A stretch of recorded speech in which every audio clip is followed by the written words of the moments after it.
aswa'u nnasi sarqatan alladhi yasriqu min salatihi,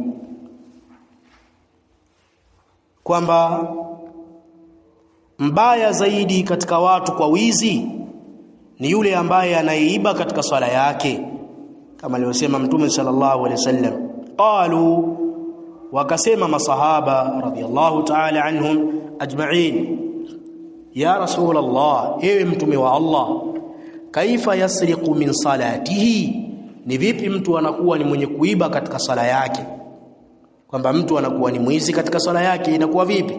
Qala, Mtume sallallahu alaihi wasallam akasema, la yutimmu ruku'aha wala sujudaha, ni yule ambaye hatimizi rukuu yake wala hatimizi sijida yake, yani hatimizi rukuu katika swala wala hatimizi sijida katika swala, huyo ni mwizi katika swala. Au qala, au katika riwaya nyingine akasema, wala yuqimu sulbahu fi ruku'i was-sujudi, ni yule ambaye hauweki mgongo wake sawa sawa, hauweki sawa sawa mgongo wake katika kurukuu wala katika kusujudu.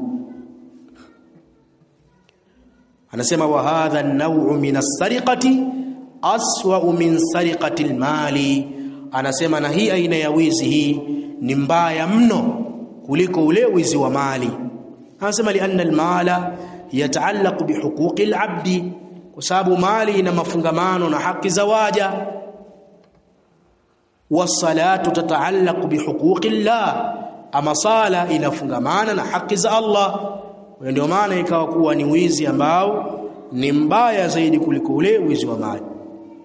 Wa haqqullahi tabaraka wa ta'ala a'zam, na kama inavyojulikana kwamba haki za Allah subhanahu wa ta'ala zenyewe ni tukufu mno na ni kubwa mno kuliko haki za waja.